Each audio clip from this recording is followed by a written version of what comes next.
Hi, anyone and everyone. Welcome to Have You Heard About This Case? My name is Sam. And my name is Kelly. Today, I am going to bring you a case from my home state of Wisconsin.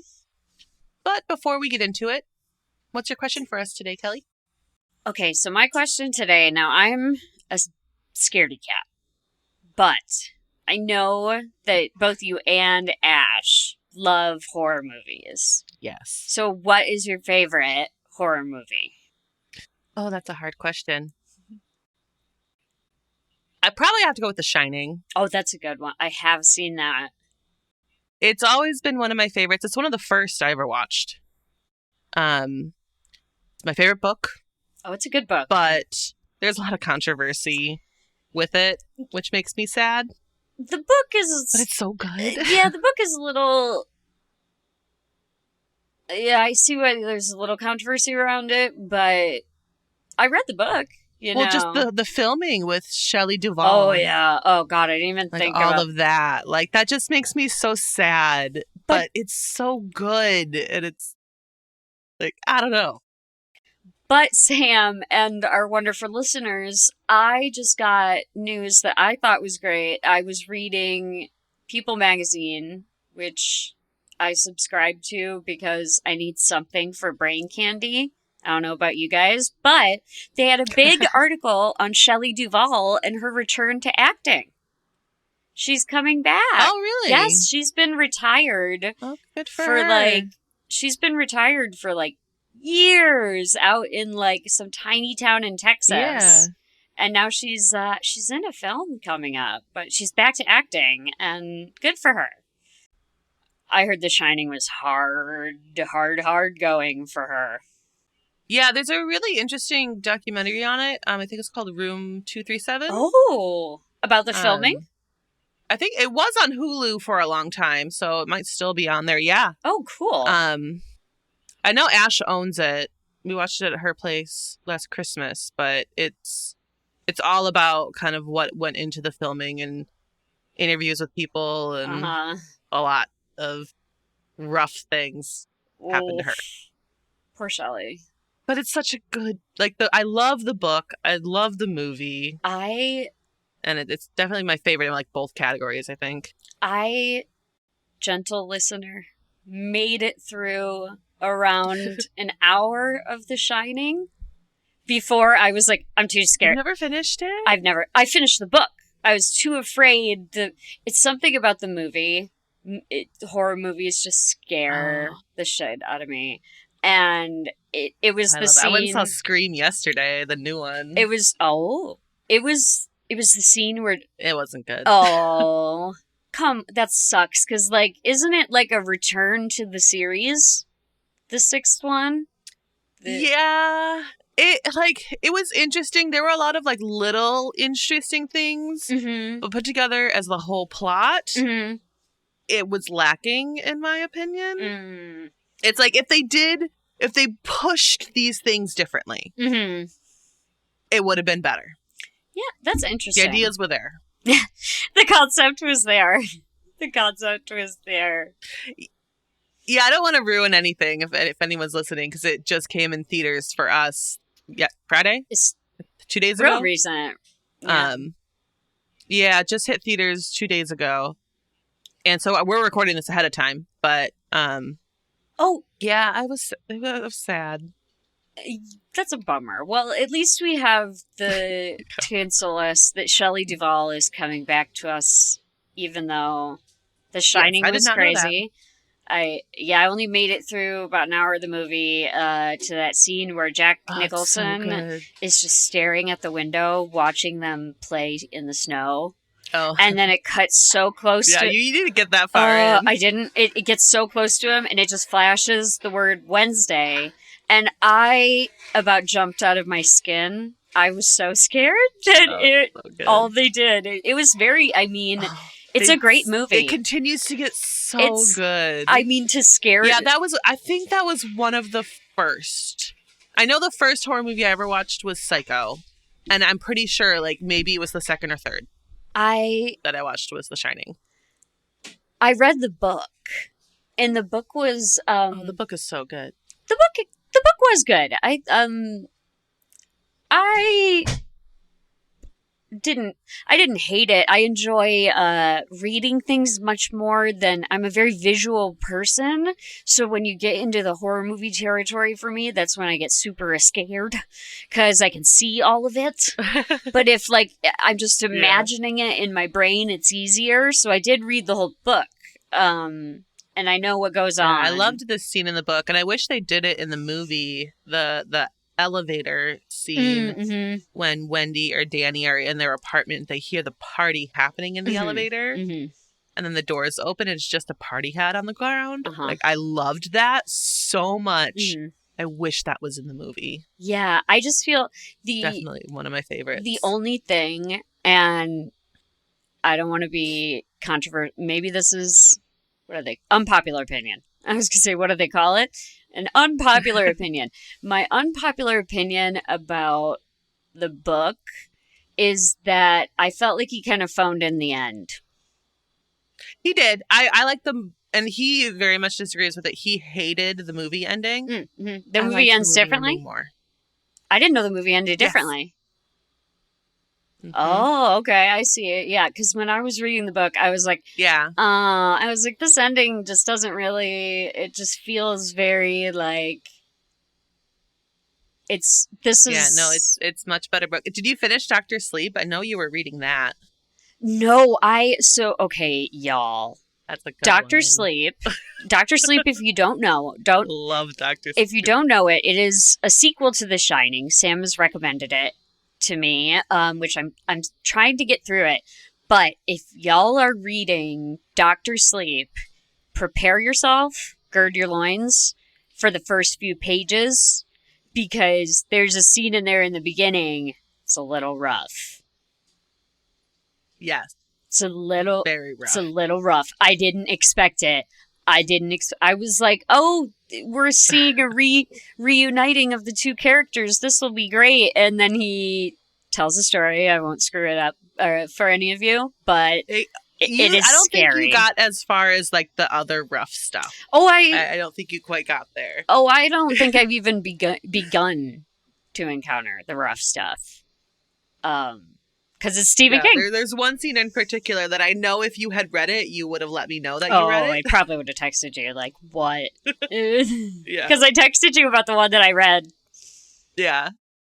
But I could talk about those all day long. Stephen King, But we actually have a really long case for us today. We actually are going to have a two-parter. This is going to be this week and next week. First two-parter. And I'm really excited about it. I remember this case from when I was a teenager. It happened in 2004, and it was huge news in northern Wisconsin. And I'm going to be very curious if you have heard or remember any of this kind of as I'm going here. And it's been very interesting for me to research this as an adult because I've just obviously learned so much more in my life. I have a very different perspective than I did 20 years ago when this happened. Oh, God. 20 years. I can't believe that. 20 years ago. Yeah. 19 years, 2004. That's still, the 19 years. Sorry to interrupt you. Yeah, no, I had the same reaction when I was typing this up. But what was really crazy is the news gave a very small portion of the details. And the stuff that they left out was pretty shocking to me as an adult. And I do want to give a little bit of a warning. We will be discussing some heavy and difficult topics today. And for those of you who appreciate a heads up, portions of this case is going to include domestic assault while also talking about racial bias. And as I mentioned, this will be a two-parter. There's a lot to this case, and we'll cover the crimes in the first episode and the trial in the second.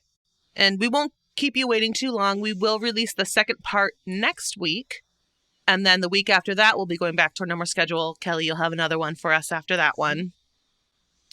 So we'll just go back and forth after this two-parter is done. Sam, I just had a quick thought. I'm sorry to interrupt you during your topic sentence. Yeah. but I did just want to give a shout out and a thank you to my husband, Shay, who has been audio editing our episodes. Yes, absolutely. So if we sound any better, it is thanks to him, and I think he deserves a little shout out. I'm sorry I didn't do it earlier, but I fully agree. Thank you so much for your help. so we'll go, like Sam said, we'll go back to our original schedule once we hear her case, because we don't want her story to get interrupted. Doesn't make sense. This is a crazy one, and I don't think you've heard of it. And I'm very, very interested to hear your reactions throughout with each step of this, because there's just a lot to it. Okay. But let's get started by going into Chai Sua Vang's life before his arrest, because this will be focusing on the suspect for this. Mm-hmm. So we'll really be following a lot of his life. Obviously, we are going to talk about the victims. We're going to talk about their lives. But to understand, you really need to learn his full background. Mm-hmm. Context. Before we go into the crimes. Yep. Yeah, context. So Vang was born on September 24th in 1968 in Laos. His family was Hmong, and the Hmong people are an indigenous group within East and Southeast Asia. And currently there's estimated to be about 327,000 Hmong people living in the States. So there's been a big migration to the States. And his parents were corn farmers and rice farmers. He is one of 5 siblings. Wow. And his whole family, as a young kid, kind of described him as really loving the outdoors and loving hunting, which I can certainly understand. Growing up in Wisconsin, that describes most of the kids I grew up with. Sure. Same here. And then in 1975, during the Vietnam War, Vang's father was an infantry soldier. Oh. And he helped the U.S. block the Ho Chi Minh Trail. Whoa. Yeah, big deal. Whoa. Okay. Yeah. So after that, he felt like he needed to move his family out of Laos. Okay. So the Vang family got up and left Laos. They walked through the jungle to a refugee camp in Thailand. Oh my gosh. And then eventually, in 1980, they were granted political asylum and they were able to come to the States. And they settled in St. Paul, Minnesota. Oh my goodness. Sorry, this is already so wild. Yeah, no, it's a crazy start to it. That is it trust me, it's going to get crazier. I'll let you move forward, but I'm already wrapped. So Vang was 12 when he moved to the States. By the age of 14, he was married. What? It's common in Hmong culture to marry as a teenager. Oh. Vang and his whole family says that this was an arranged marriage, but her family says that it wasn't. So I don't quite know what's happening there. I will not be naming her. I've seen some sources name her, some not. I'm going to make the decision not to, because I don't think her name is relevant. I think her being in the story is relevant, but there's no need to go beyond what happened specifically with Vang. So no need, in my opinion, to say her name. So Vang had experienced a lot of discrimination. So many Americans were still on edge from the Vietnam War. Oh. There was a lot of confusion about the Hmong involvement during the war, because Vietnam had invaded Laos. And so there was a lot of confusion on whether the Hmongs were helping in the war on which side. Okay. Yeah. And so there was a lot of discrimination because of that. And I can really only imagine how difficult it had to be for Vang, knowing that his father helped American soldiers, being granted political asylum, and then getting here and constantly being discriminated against because his father was trying to help the military, but people didn't get it. And just that feeling had to be awful. That growing is up. Awful. It seemed like this was particularly bad during high school. Vang would try to fight against this racism, but it only ended up with multiple detentions and suspensions. But after high school, he moved to Stockton, California in 1985. This is where he joined the National Guard. Okay. And his wife at this time still had a year of school left. So she stayed back in Minnesota while he's starting the National Guard in California. Okay. He spent a total of 6 years with the National Guard, where he received his sharpshooter qualification. Oh. And he was eventually earned an honorable discharge. Okay. I don't know why he was discharged. I'm not sure if it's just like a contract of 6 years. I don't really know. But it seems like there was respect there. It seems as though he had success with the military, and I think you're right. I think it could be just like an end of contract situation. Because if you recall... Yeah, couldn't see any information on it. Yeah, if you recall during the Danny Green episode we just recorded a little bit ago, we found it difficult to find information on his honorable discharge as well. And I think... I think what you said in Danny Green's was, if it were a dishonorable discharge, there would be way more documenting it. So, and that's exactly what I was thinking when I was researching this one, is all we know, it's honorable. I think that shows respect. Yeah. And that's all we really need to know. I did see a couple things, and I don't know if this is how accurate this is, partially because I don't know the system. And the source was more of like a blog type of thing versus a credited article.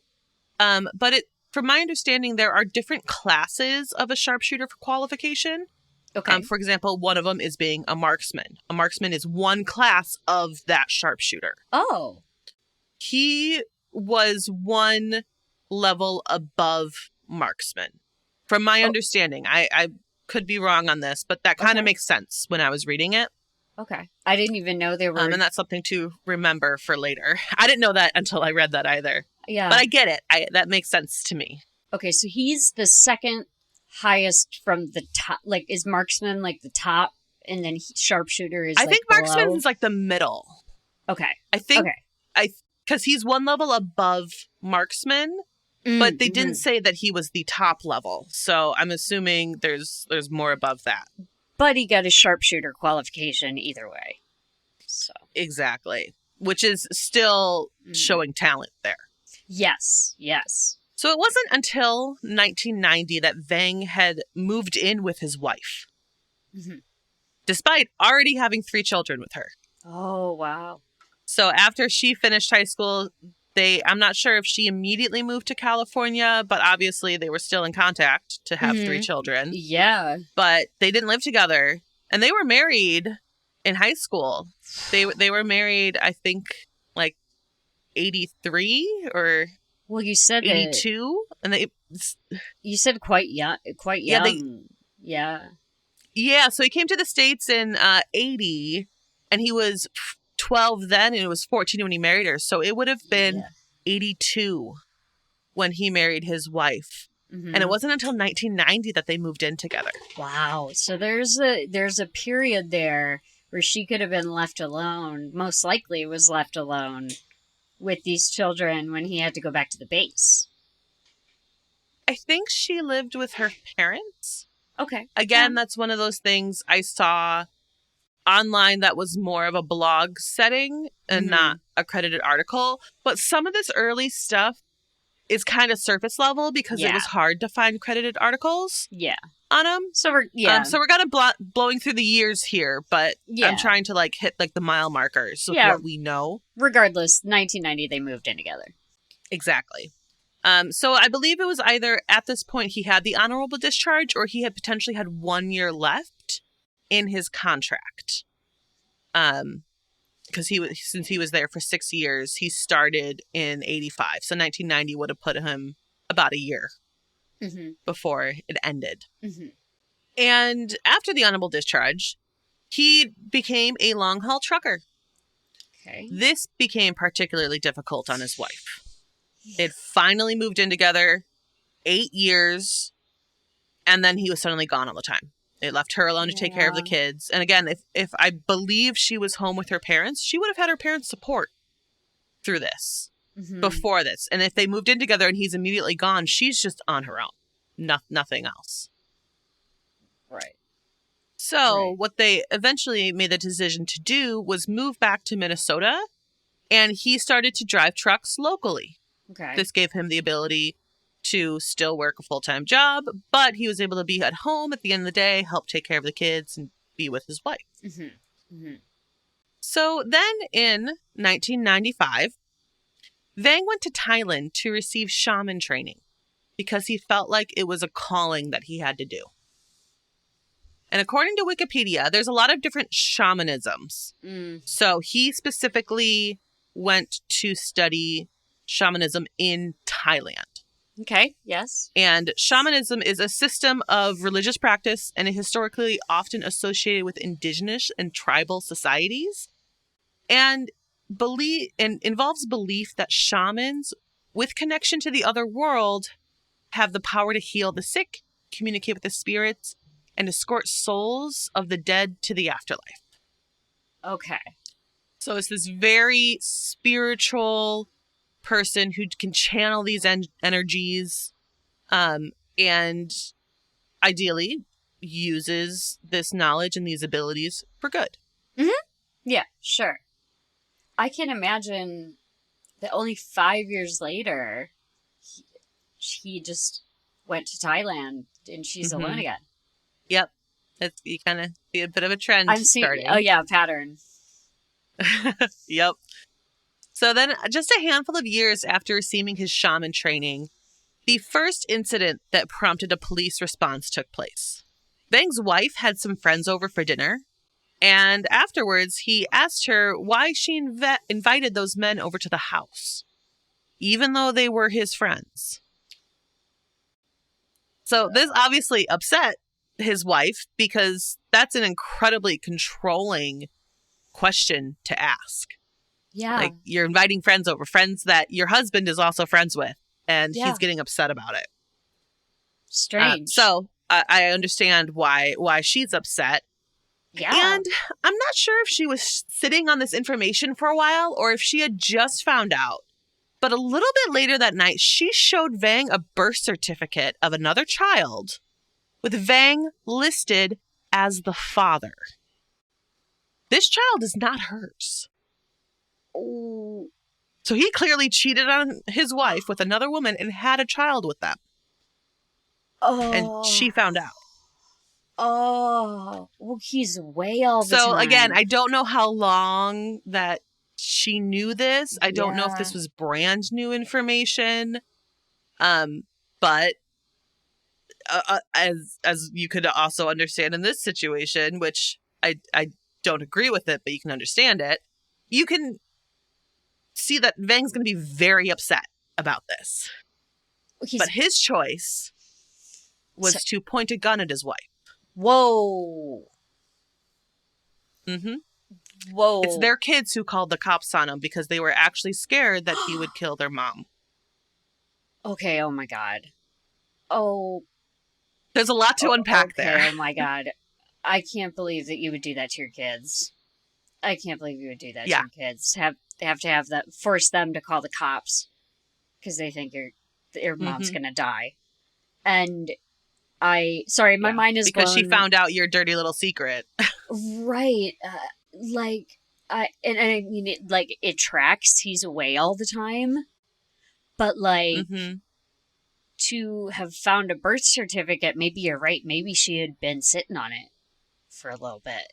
That's kind of my assumption, because I feel like it may have been something that was kind of kept for a time in need for her. Yeah. Where it's like, okay, he started this fight about their friends. She needed something, and this was the time to bring it forward, is kind of my assumption. But that's truly just an assumption. I could be totally guessing on that. But so when the police started to question the family, they needed to get a story of what had happened. And his kids and his wife all said he had a short temper and that he had threatened his wife's life on more than one occasion. Wow. So, yeah. So the solution was, after this, the police confiscated all of the weapons. Sounds like he had quite a few. But also, remember, he does love hunting. Mm-hmm. So I fully expect that a majority of those weapons were likely hunting related, but I don't actually know. Mm-hmm. But understandably, this was the last straw for his wife. Yeah. She decided not to press charges, but within the next couple of months, she was moved out with their now 5 kids. Wow. Because by the end of this, they had a total of 5. And they moved to Milwaukee, which is where her family was from. Okay. So now, Vang's alone. Mm-hmm. And he starts an official relationship with the woman who he had the other child with. So it's just like okay, my wife's gone. I guess we can do this now. Yeah, exactly. B plan. Like, oh, okay, got her in my back pocket. Oh my gosh. So they quickly get married. Mm-hmm. And not too long after getting married, she believes Vang is cheating on her with somebody else. Oh, boy. Yeah, we don't know if this is true, but given this brief history, I think it's possible. Mm-hmm. He clearly cheated on his first wife with his now second wife. Mm-hmm. But it also seems like his second wife had a short temper. Okay. She showed up at his work one day with a baseball bat. Oh. He was hiding from her because obviously he wanted nothing to do with that. Right, because he's a scaredy cat. And when she couldn't find him, exactly. When she couldn't find him, she busted out all the windows of his truck. I kind of love her. Am I supposed to? You won't. I Just won't? wait. Okay, no. Crap. Well, it's not like something that's like beyond terrible, but it's something that's not good. It's enough that I won't love her, but I do understand the tactic. Yeah. You can't find him, go for those windows in that car. Right. Well, it's his truck. He's a trucker. Oh. So that's his work truck. Oh, man. That's my understanding. She meant business. Of what she broke out. She meant business. Yeah. Speaking of business, actually, really good segue. Mm-hmm. After this incident, Vang was actually trying to work out some sort of business deal. We don't know what the business deal was, and I don't think it matters. But he had to borrow $3,000 to close this deal. Uh-huh. His wife saw this money, decided to take it to the casino. Oh, no. It was her goal to make all the money back, plus more. But typically, as casinos go, she didn't make the money back, and she didn't make any sort of profit. Oh. She lost everything. Oh, no. Oh, no. When he found out, he nearly choked her to death. Oh. Luckily, he didn't kill her. Yeah. But he wasn't even arrested for this. The police, they did create like a separation plan for the two of them. He ended up having to pay for a one-way bus ticket for her to go to California, while his mom and his sister took care of their child because they didn't even want him or her to have the child at this point. Oh, well, it sounds like neither one of them are really safe for a young child. I imagine the child is still a little young, and maybe that's the best place for them. But, sorry, I'm just a little confused. They're in Milwaukee right now? Or... They are in Minnesota. They're in St. Paul and Minneapolis, kind of twin cities. And he bought her... His first wife moved to Milwaukee. Okay. And he bought her a one-way bus ticket to California. Yeah, I'm not sure if she's from there or that's where they met. Yeah. I don't really know. I couldn't find much information about that. And again, I don't want to name her, so I didn't dig too deep. Yeah. But I'm kind of just considering like ex-wife number 1, ex-wife number 2. Yeah. They are separate on other sides of the country. Fair play to cut all of this. I was just like, where is she going? No, that's fine. To California? From Minnesota. Okay. Yeah, no, absolutely. So, not long after this, he gets married a third time. Wow. So, yeah. They end up having one child together, making this his 7th child, I think.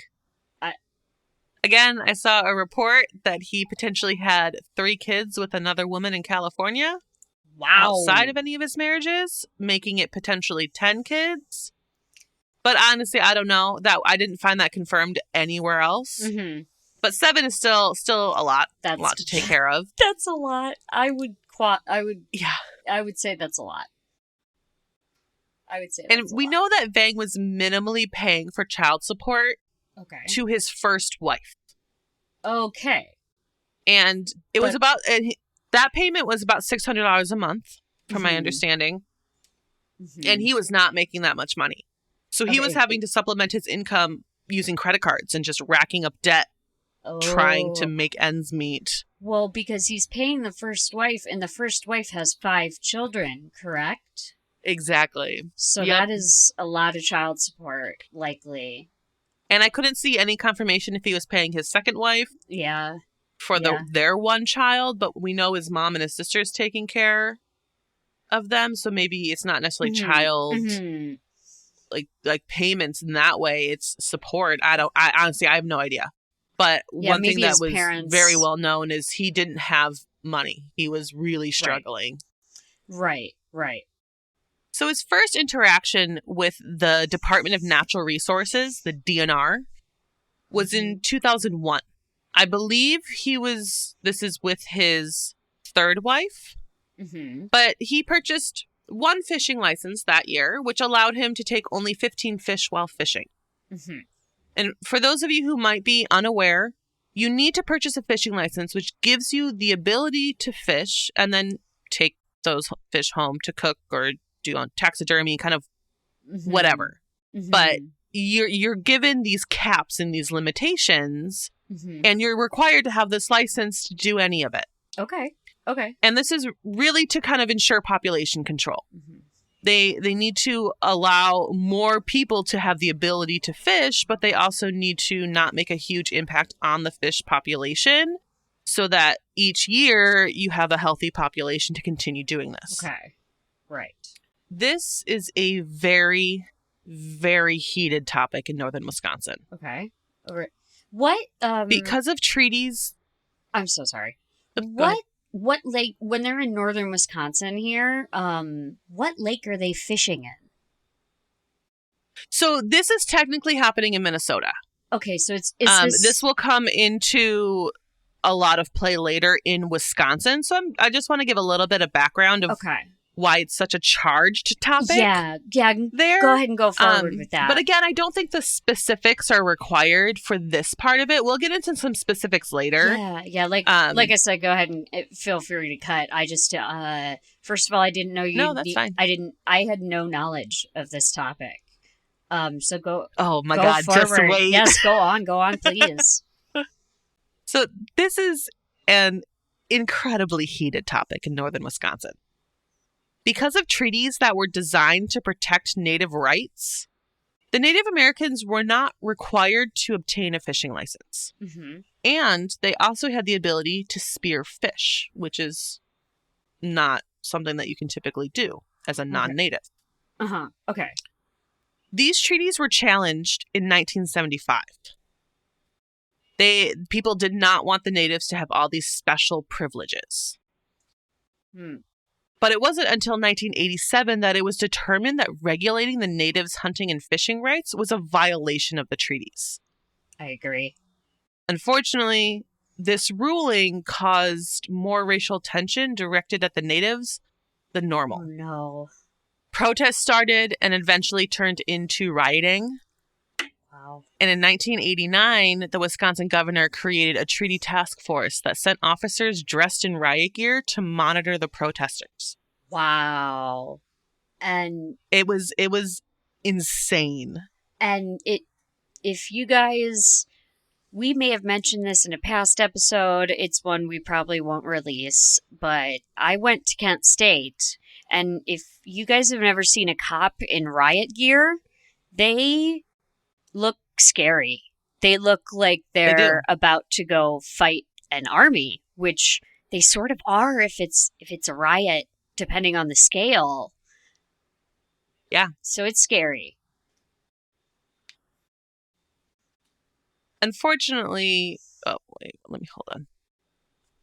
This continued into the 1990s. Protesters would sit at boat landings waiting for natives to come in so that they could load their boats onto their trailers and go home for the night and cook the fish that they just caught for their families. They would throw rocks at the natives, and they would try to scare away all of the fish away from where the natives were fishing. Oh. They would literally get into their boats and drive around to disrupt the waters to try to get them to go away so the natives couldn't get anything. Wow. Yeah. Wow. Natives from other areas would travel in, and they would play their drums to try to just drown out the sounds of the racial slurs that were being chanted. Oh my God. That's by turns beautiful and heartbreaking. It is. A popular slogan that people put on signs at the boat landings, on bumpers, on their cars, just like everywhere, said, "Save a walleye, spear an Indian." What? Yeah. Like that's a hard one. And there's many reasons that's a hard one. What do you know what year this was? Oh, this is the early 90s. This is not long ago. This is when I was a child. Oh, okay. Wow. This is very, very, very recent history, which is also mind-blowing that more people don't know about it.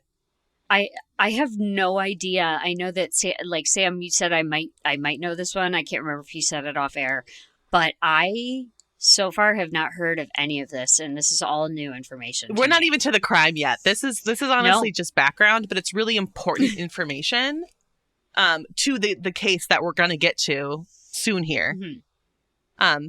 But I don't know. I do know that there are different regions and tribes that prefer to be called different things. In northern Wisconsin, the natives that I know personally hate being called Indians. That is not their name. They are Native Americans. That is something they take a lot of pride in. And Indians is a very insulting word. And so putting that on their slogan is just so much worse. Like, it's just another jab at them. So in 1991, the Violence County Sheriff imposed different weight limits on the roads in the county. This prevented big news vans being able to travel in and do to all these different remote boat landings to continue their press coverage for the protests. There was also a risk of receiving a $1,000 fine if you prevented the natives from spearfishing. Okay. These both caused the protests to really die down, and I didn't really go into a whole ton of specific research on this topic, and maybe we will someday because this is recent history that is crazy, and as I've said many times, I grew up in northern Wisconsin. I was surrounded by this. This really covered most of northern Wisconsin across multiple different tribes. Mm-hmm. And I've witnessed the generation after this growing up. Right. And that must be hard growing up as the child of someone who has seen this. Exactly. I remember I stayed out of a lot of the drama, as I'm sure a lot of you can understand. I just don't want to be involved in a lot of it. But I was lucky enough to kind of have friends in every group, at least one or two people in kind of each group in high school. It's kind of a floater. And so I was friends with a ton of natives. I was friends with basically anyone in the school who was wanting to be a friend. That's called a good person, Sam. Well, it just I don't get it. If you're a nice person to me, I'm a nice person to you. Yeah, it's super easy. But there were things that you would hear that would be like your uncle did this to my uncle or something like that, when it was like it was so close. But these protests, they got so out of hand. In addition to like throwing the rocks and stuff that I mentioned, it wasn't uncommon to have gunshots, bombings. Wow.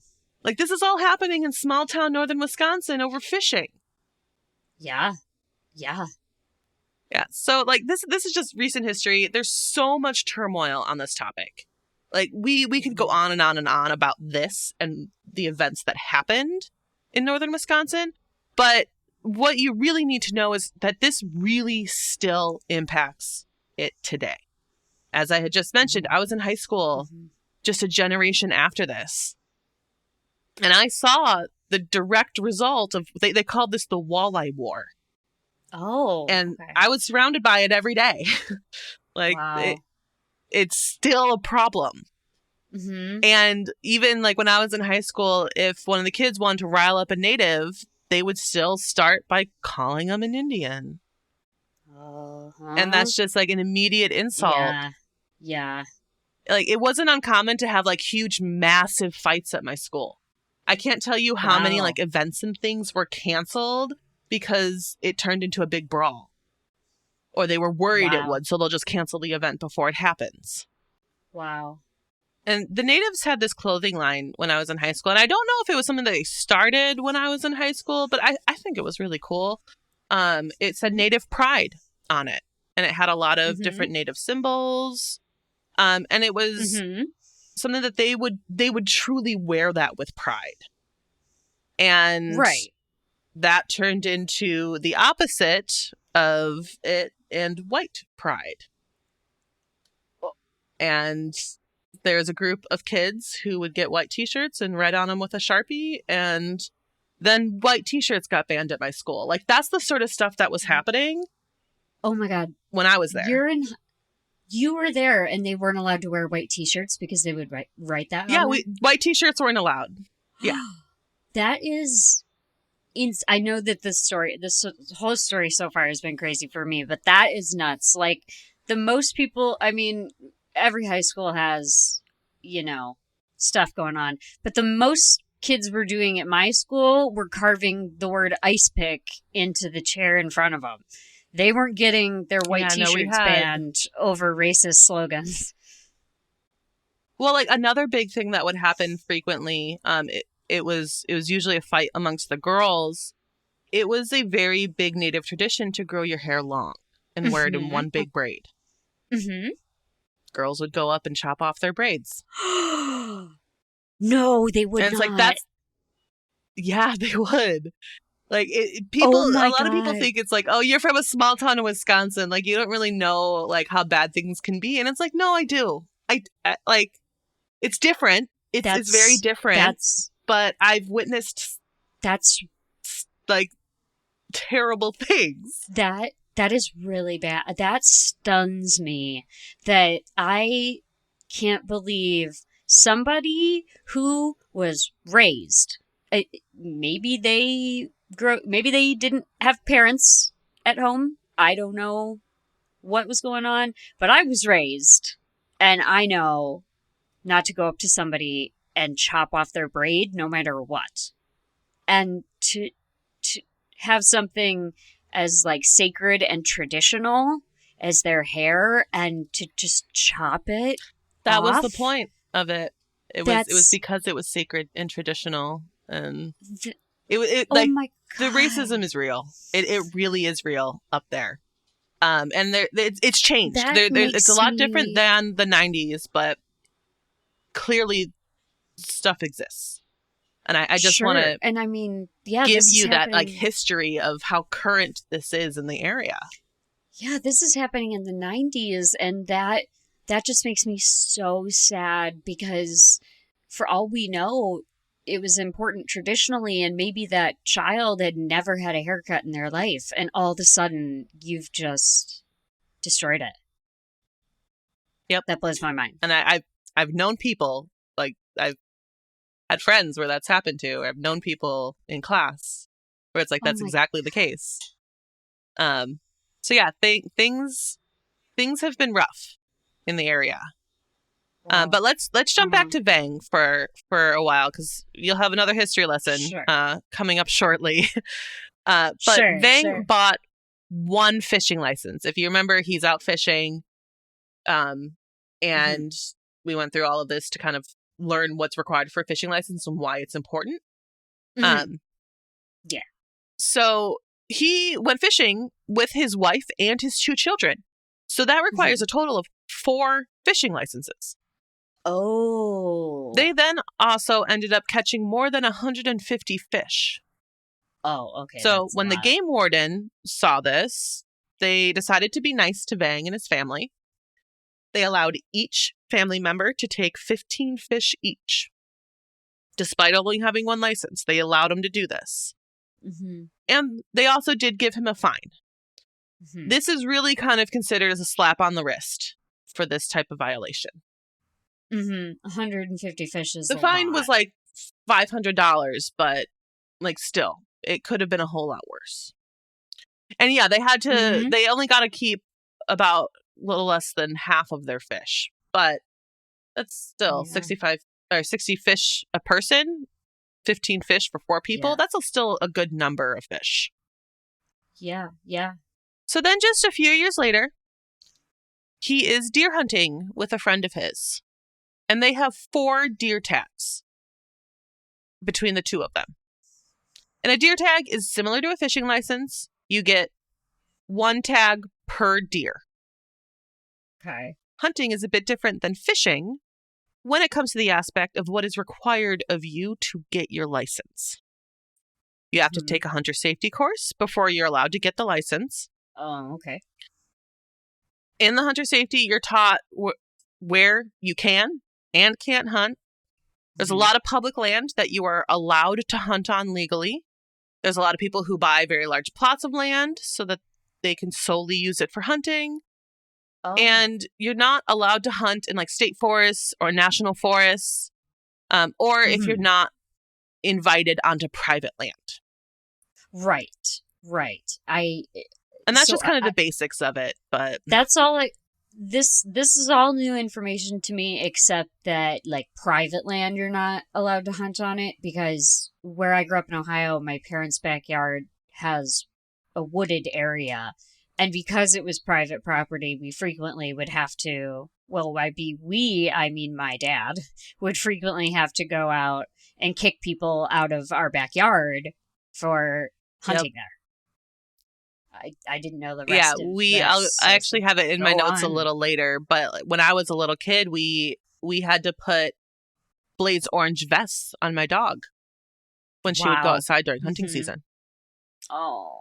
Because it's just like we had a few acres of private land as well, and we didn't allow people to hunt on it, but you never know. Yeah, same. Yeah. There, you're also taught the basics of gun safety, the importance of wearing Blaze orange, as I just mentioned, so other people can see you and not confuse you or put you at risk of being confused for an animal and potentially being shot. And you'd be surprised how often this happens. I actually know someone who had a horse, and they were riding their horse on their private property where they were supposed to be safe. A hunter got a quick glimpse of it and shot it through the trees, thinking it was a deer, killing the horse with a young teenager riding on the back of it. Oh, no. Yep. Like, it happens, and it's awful. And imagine being her just out for a leisurely ride with your horse. I can't imagine that. And also, horses, I know that's not the point of what we're talking about, but that's a lot of money. Horses and the equipment to deal with them is a lot of money. So you just killed a huge monetary investment for this family. Yeah, and then just a little more background on hunting season. There's all different sorts of hunting seasons. Deer season is probably the most common. And the most common of deer season is rifle season. It's 9 days long. It's in late November, and typically Thanksgiving falls somewhere in the middle of rifle season. But as I said, there are multiple seasons. There's bow season. There's also seasons for other animals, such as bears. And they all require different tags. And you're only supposed to kill whatever you have a tag for. And again, this is for population control.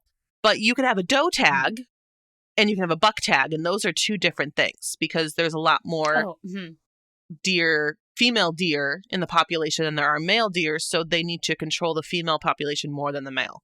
So it's just everything is very specific, and it's all statistics and to keeping our ecosystem balanced. And another question.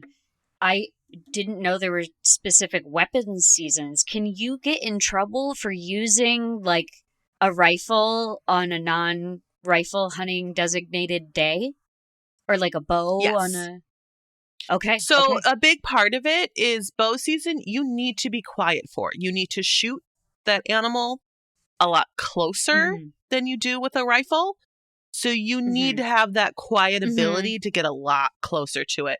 But if gunshots are going off while you're doing that, it's going to be really hard to be able to maintain that distance that you need. Fair play. So they do separate the two seasons. Okay. Fair play. I honestly I've never been hunting, but I never thought this knowledge would come in handy. Yeah, I don't know if y'all can tell. I just grew up around it. I don't know if y'all can tell, but I have never been hunting. That is where these questions are coming from. I'm surrounded by it so intensely for so many years. Well, you live in, we've visited, and it's a heavily wooded area. There's most likely a lot of potential for hunting. In town who go hunting, that's their food. That's how they feed their family. They get a couple of deer every year, and they freeze it, and that's literally the meat that they have to feed their children. So it's a really big deal, and I understand it. I used to have an issue with hunting just because it made me very sad to kill anything. But then when I started to understand the population control and everything that needs to happen to maintain the ecosystem with it, and how it's truly benefiting the people that I know, it's necessary. Yeah. And I mean, it's nice to know. I again, know little to nothing about hunting. I was pretty much okay with it because from what I understood before this, there are periods for each sort of animal. And now hearing your information, it sounds like it's even more specific. Like you have a certain number of these tags and that's all you can have. Like if you want to go bear hunting, and we don't have a massive population of bear where I'm from, but there absolutely is a population. You might wait years to get a bear tag because since there's a lower population, they have less to offer you. So you literally get on a wait list, and it can be 3 or 4 years before you get your hands on one. And that's how important it is to people. But also, if you get a bear, that's a whole lot more meat than a deer. Yeah, you're right. So it sounds like Vang and his friend were hunting on public land, which is legal. They shot 2 deer to use 2 of their tags. And then they shot 2 additional deer. But these deer did not die right away. They ran off. They continued to run onto private property where they did eventually die. And this is not abnormal either. But obviously you can't control where deer runs. But part of the private property laws, you are not allowed to go get that deer even though you shot it, because that means that you have to trespass onto somebody's property. You need their permission first. Well, this makes a lot of sense. As far as things that went on in my backyard. Right? Like every state's different, but I think this is a pretty common law overall. Yeah, it's sort of relevant, but the reason my parents didn't allow hunting on our land, we had about an acre that went back into the woods. And obviously, we could shoo away the people who were on the edge line, but we couldn't see all the way back. And then there's no doubt that this hunter, whoever did it, trespassed on our property because there was a someone had hunted and gutted an animal and left all the guts on our property. So the dog Which is what you need to do in that moment. You do that because you can't physically carry that animal. You need to take it out to transport. Which it sounds really gross if this is not like part of your life, but I assure you it is very, very normal. Yeah, but I didn't know that that's illegal for them to trespass on my parents' property and leave all those guts there, because also that's really rude. You should, like, bury the guts or do something with the guts, throw them away, because my dog ended up bringing my mom home a liver. Oh, yeah. Oh, yeah. Yeah. That was a big issue growing up by us. Because we had, I think my parents had like 2 acres. So it's a very similar story, but our land butted up to a state forest. So that's illegal to hunt on as well. So it wasn't a frequent occurrence because it's like that all that property is private or state forest. So people just kind of know to stay out of the area.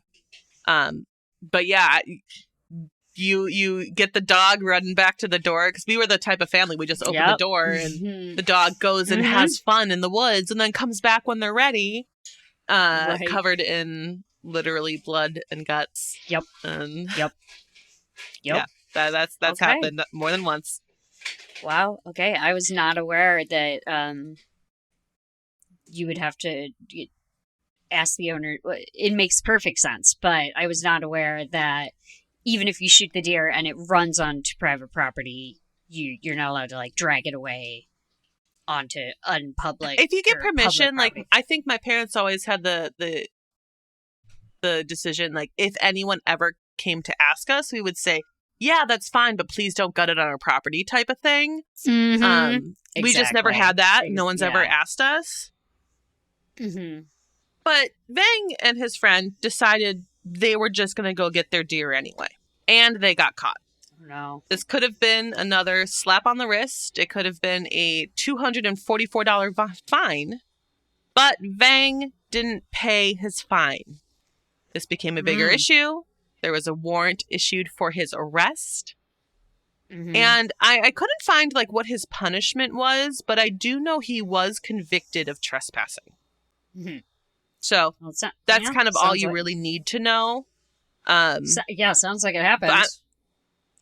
Yeah, it could have been just like a mark on his record where it's like a kind of 3 strikes you're out type of rule. Right. But if he paid the fine, it would have gone away. Right. And they've already given him the slap on the wrist for the fish. And now that they're giving him another slap on the wrist, he's not taking advantage of it. So they're going to put a warrant out on you. I kind of understand that. So I know this has already been a long episode, but I promise you we're getting into the crime because things start to move really fast. So in 2004, Vang and a couple of his friends take a trip to Meteor, Wisconsin to hunt on some public land. Now, Meteor is a very, very small town in northwestern Wisconsin. Its population is less than 200 people, and it's only 35 square miles. It is very small. So on November 21st, in 2004, Vang and his friends were just out hunting on this public land, and Vang shot at a deer, but he missed, or his shot was potentially non-fatal to the deer. Yeah, one of the two. But the result was he decided to break off from his friends to try to track the deer, which again is a very, very common practice. So that's not out of the ordinary, especially if you wounded it. Usually you can track it pretty well. Right, because you've got the blood. Exactly. You got blood. They're probably moving a whole lot slower. Yeah. They might not be as careful, so it's easy to see, like, broken sticks and things. Yeah. Like, that's a very normal thing. And while tracking this deer, he ended up getting lost. He ran into a couple of hunters along the way, and they tried to help him, point him in the right direction to get back to his friends. But unfortunately, these 2 hunters accidentally guided him into the wrong direction. Eventually, he found a tree stand, decided to check it out, get a better vantage point, maybe find the deer, maybe find his way back.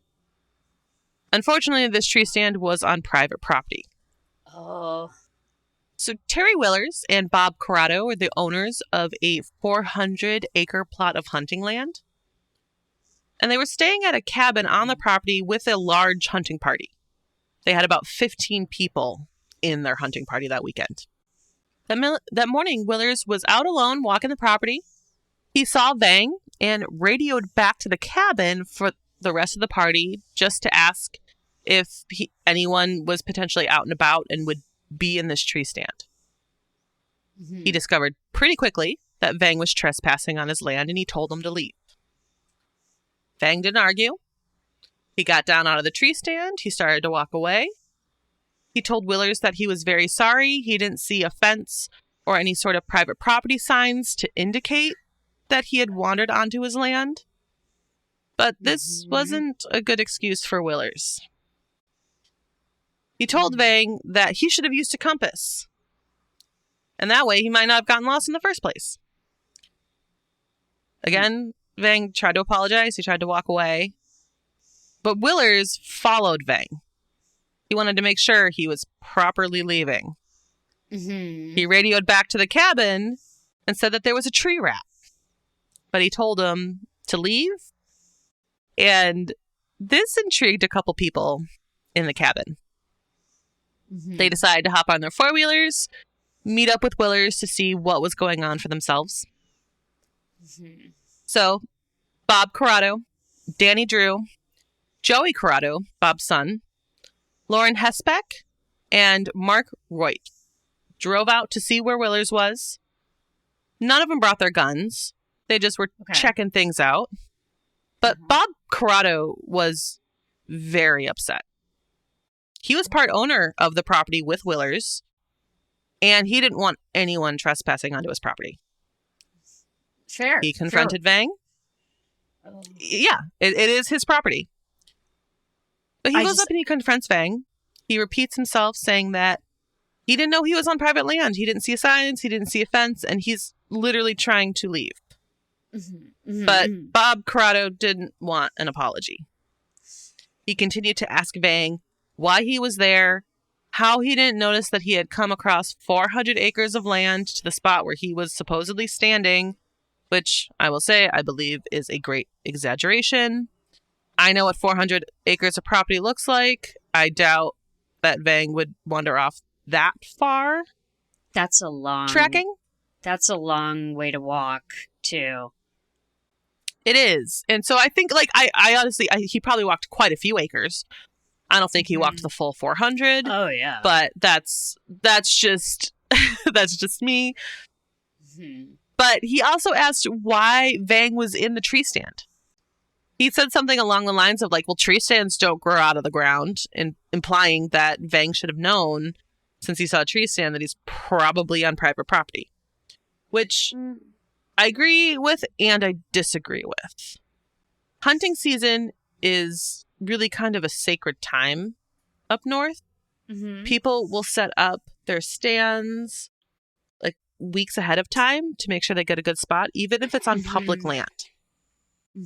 So like, I think it depends on the tree stand. If it was like a built into a tree one, that's typically a signifier of private property because you don't take that down. But they also make temporary ones. Like, right. I don't know. I was going to say, help me out here. Like, what if the tree stand happened to have been on public land? Would it have been a different story if Vang was in it? Or do the tree stands automatically belong to the hunters that put them up? Well, that's kind of the risk with a tree stand on public property. Right. Is you're leaving something out for the public to potentially engage with. Okay. Yes, it is your property, but you left it in a public area. It's as if, like, you accidentally leave a beach chair behind on the beach and you come back. Someone might be sitting in it when you come back to get it. Right. Or Chicago car spot rules. The infamous dig out rule, where in Chicago parking, which is technically illegal, actually. It sure is. But it's dibs is illegal, but no one cares. Dibs is illegal, and yeah, people don't really care about it because it's super hard to find a parking spot. So once you dig out that parking spot, I have a parking lot. yeah, we're both lucky. Sam and I both drive and have a spot to keep our cars. But in the winter around here in Chicago, especially when there's snow accumulation, it can be so hard to find a parking spot. And the snow can be so thick that once you dig out your car, you've essentially shoveled out a whole parking spot. And when you pull away, you leave a chair there or a piece of something there as quote unquote, some people your get so spot. creative with their dibs items. I've They seen people like do. set up like full dining scenes, like all sorts of stuff. Yeah. So it's technically not legal to call dibs or say this is your spot, but it's generally respected. And that kind of sounds like a little bit of the case here with the tree stands, that they're on public property, so it belongs to the public. And since I'm not a hunter, I don't know like the etiquette of it, because obviously there's like law, but there's also etiquette, and I don't really know that. But they were basically implying that he should have known, and if he knew he was on private property, why did he take it a step further and go into the tree stand? Was their argument. And I was just about to say, I don't know that I am behind their argument. Like, if he was confused and lost and didn't see any signs that said private property, but did see a tree stand, maybe he would go up. I don't know why you would automatically assume, a tree stand, it must be private property. Like, agreed. Especially if you're saying they do it in public land too. Exactly. That's a big part of the conversation. Okay. Is who's right in this scenario? Yeah. So Bob Corrado demanded that Vang tell him his name. Vang's not technically required to do so. He has no legal obligation to say his name. And he could see how angry Bob Corrado was getting. So he refused. He's like, I want to leave. I don't want a part of this. Mm-hmm. He said that he was sorry and that it was an accident. And he just kept repeating himself. Vang said that Bob Corrado said that he was sick of Hmong assholes coming on his property, and told him that if he ever came on his property again, he would kick his Asian ass. And then again, he demanded that Vang give him his name. Oh, my God. So you see where this is coming in now, right? Yes, we're starting to have a big the racism problem. has started to come in. I was going to say, that's racist. That is so racist. Yes. And again, Vang just tried to turn and walk away. He said he was sorry. He said he was sorry. He said it was an accident. He said he was lost. Yeah, he said he was lost. It was an accident. He was lost. Other hunters pointed him in the wrong direction on accident. Right. He was looking for his friends. He needed to get up high. If you get up high, you have a better vantage point. Yeah. So as Vang attempted to turn away, Joey Corrado, Bob's son, stepped in front of him and blocked his way. So now, because he turned around, other people in the hunting party could see Vang's back, and he was wearing his hunting back tag. And this is something that is required by hunters to be worn while hunting at all times. Back tags have the hunter's names and ID number on them. Oh. So Bob read his name out loud, and he read his ID number out loud. So Willers wrote the ID number in the dirt on the hood of his four-wheeler, so that by the time they got back to the house, they could report it. And Bob threatened that. He said that he would report him for trespassing. And then he did tell Joey, his son, to get out of the way and let him go. But since Vang had previously been convicted of trespassing, a second charge could mean that he would lose his hunting license. So this upset Vang because it was an accident.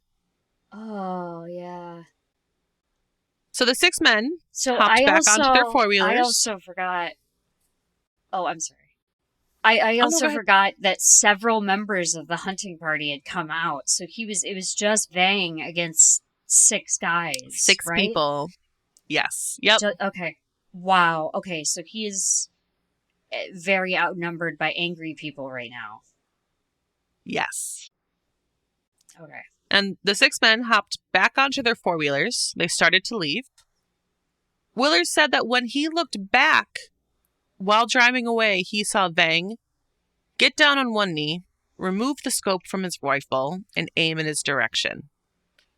Vang was about 40 yards away, and his shot was directed at Willers and missed. On the hunting trip, Vang brought an SKS rifle with him, which is a very standard hunting gun. Okay. And his gun held 10 bullets at a time. And it is one of the more common deer hunting rifles. Vang's second shot didn't miss.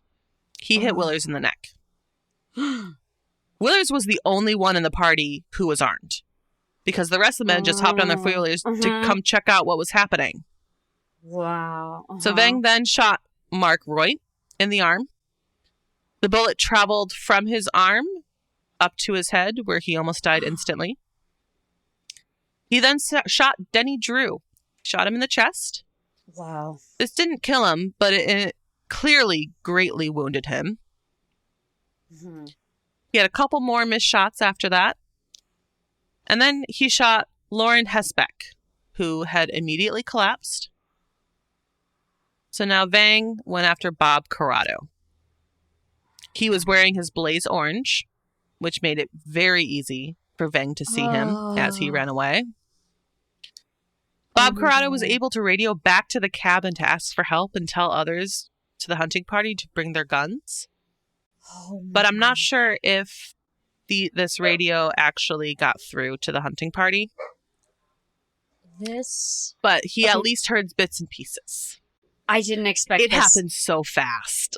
I didn't expect this at all. I thought they were going to flip on him. No, that's why this was so crazy. Yeah. So Bob's brother heard his cries for help, but I'm not sure if he knew the full extent of what was happening. Mm-hmm. But he immediately called a friend of his who was a DNR warden. Okay. While his brother is doing this, Vang fires 2 shots at Bob Corrado. Second one hit him in the chest, instantly killing him. And Willers, the first person he shot with the gun, was still alive. So he also tries calling for help. His daughter, Jessica Willers, was back at the cabin, heard her dad begging for help. So she hopped on a 4-wheeler with Alan Lasky to see what they could do. Okay. Wow. Meanwhile, Vang is now shooting at Joey Corrado. While Joey was running away, Vang shot him in the lower back. Oh. And at this point, he ran out of bullets. So he started to reload. He shot Joey twice more. Oh. And he could start to hear Jessica Willers and Adam Lasky approaching on their 4-wheeler. He took off his blaze orange coat, turned it inside out so that he could hide better. The interior of his coat was camo. And he assumed they brought guns with them, so he hid. The blaze orange, it's so scary to think that you're running through the woods from your murderer and you can't hide because of that blaze orange. It gives me, like, that's terrifying, and it gives me Butcher and the Wren vibes. Right, it does. Like, if y'all and I've haven't seen read photos of their bodies in the woods. And they're so easily seen. So also, so don't scary. Google this because you'll find those.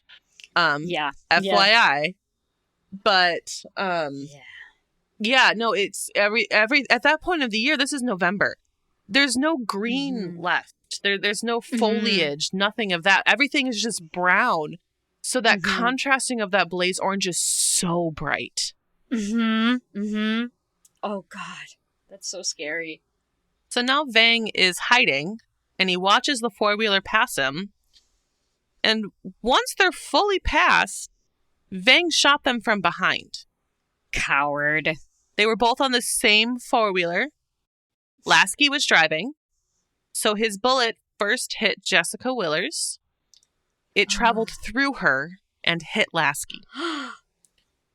He was instantly paralyzed from the waist down. No. He then fired 2 more shots at Lasky to kill him. That's when he went up, gave a fatal shot to Jessica, and he hit her in the neck as she was trying to drag herself to safety. Oh my God. What a nightmare. He's just picking off members of a 15-member hunting group. Yeah, and he had shot everyone who was there. Yeah. Which was a total of 8 people just on the scene there. Wow. While he was about to leave, he saw that Lauren Hespeck was still alive. He apparently said to him, "You're not dead yet," and then shot Hespeck again. But he missed. Yes. Hespeck knew that Willers had a gun with him. He tried to reach for it. He was able to get his hands on the gun, but he had never used Willers' gun before. Each gun is slightly different. He attempted to shoot it, but he realized the safety was still on. So he had to take a moment to figure out where the safety was and how to operate it on this specific gun. And when he turned the safety off, he had the ability to fire 1 round, but he missed. Vang went up to him and tried to shoot Hespeck again, but he had run out of bullets for a second time. Wow. Hespeck laid on the ground listening to Vang's gun click when it was out of bullets. This is when Vang ran away. And he apparently tossed away all of his remaining ammunition. And he said in court afterwards that he did this because he didn't want to shoot any more hunters. What? Yeah. While leaving, he ran into another hunter who was on a 4-wheeler. He told this hunter that he was lost, and the nice hunter allowed him to hop onto the 4-wheeler so they can drive to the road. And this is where the DNR comes in, because when Bob Karatu had called his DNR friend, they had notified local authorities that something was happening, and they were actually waiting by his truck when they got back to the road, and Vang was immediately taken into custody. Busted. Good. So this is actually where we're stopping today. This has already been a little over an hour. There's a lot to this trial, and I really want to be able to do it justice for its own episode. But Kelly, what are your thoughts so far? I have been on a wild ride this whole time because like I said, I thought it was originally 5 against 1. I thought they were going to flip on this guy and do him in. And instead, I'm learning that there's this man who is just such a coward that he's just shooting people in the back and in the head who are already on the ground. Like, you know, it was a massacre. You good piece of garbage shooting somebody in the back, please. That's one of those things that really it grinds my gears when people get shot in the back. But for other reasons, I never shoot anyone in the back. But also, I think anytime a murderer shoots someone in the back, I immediately think that they're a coward who wasn't even big enough in his britches or smart enough to pull off the crimes he had committed. If you're shooting someone in the back. Yeah, it just felt like this. Not that it came out of nowhere, because obviously we mentioned there was instigation, but it's just such a severe act for that. And I do understand, like, maybe they harassed him a little, they asked him for his name a lot, like they read his hunting tag and, like, said they would report him. But nothing in the world justifies what happened here. Not at all. And that's a big part of what we'll be talking about next time, because as you might be able to kind of tell from this part of it, we're going to have, like, multiple stories happening here. There's 15 people in this hunting party, and so we're going to get so many different pieces of things put together that it's going to be a he said for the next episode during the trial. Yeah. But we will pick this up next week. We're not going to make you wait 2 weeks for this. I gotta hear it. And you say you and I are going to record immediately after this. Yeah. So I'm not going to make you wait. Yeah. But hopefully you come back for part 2. And we thank you for listening to Have You Heard About This Case? If you're looking for more of us, you can find us on Instagram at Have You Heard About This Case Pod, on Twitter at HYHATC Pod. You can email us at haveyouheardaboutthiscase@gmail.com. And we would also really love it if you could leave us a review on Apple Podcasts. And we'll talk to you all later. Bye. Bye.